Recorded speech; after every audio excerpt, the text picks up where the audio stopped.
You will have noticed on the show that we're constantly looking for great investments in both residential and commercial. Today, we're going to look specifically at commercial and what does make a great commercial property investment. With me is Gary Damp, the head of property for First Folio. G'day, Gary. G'day, Mark. How are you?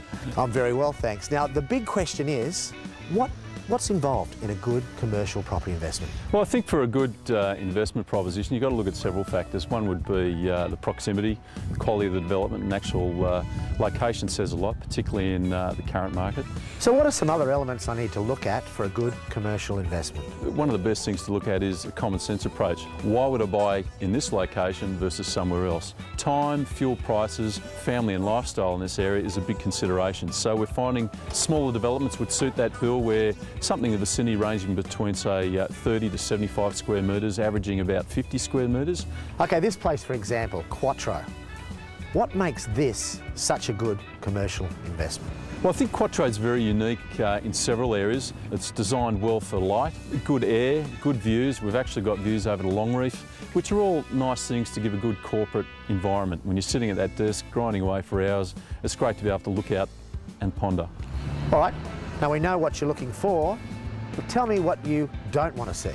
If you've got a property that is deficient, poorly lit, poor window capability, i.e. bad light, poor airflows, stuck in a little corner with air conditioning, they're not desirable. Tenants will go elsewhere before they'll go to that.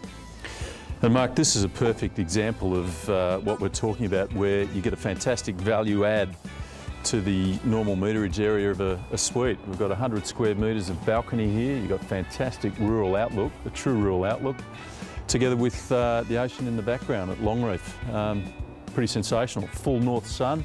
Probably finish up about 4:30, I think. Well, I mean, it's pretty obvious, isn't it? Would you rather work in a space like this that's got an outside area, or would you rather work without an outside area? Yeah, what it does, it provides about a 20% uplift on many occasions in the value of what your lease return will be. Yeah. One of the considerations, for example, the Property Investors Association would take into account is there's an unacceptable type of air conditioning structure over there that we can see, as opposed to an architectural concealment of the air conditioning units that someone like the developer of this project has done.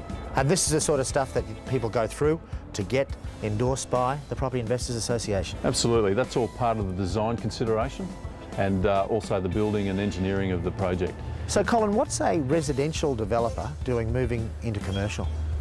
Well, Mark, the writing was on the wall over 4 years ago that the residential market in New South Wales in particular was heading downhill, and it still continues to do so.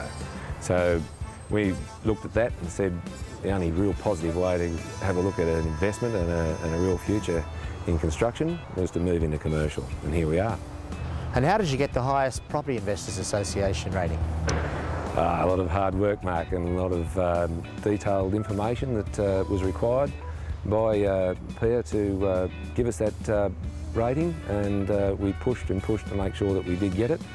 Our builders and everyone involved in the project complied with those requirements for Pia to make sure that we ended up with the project we've got now.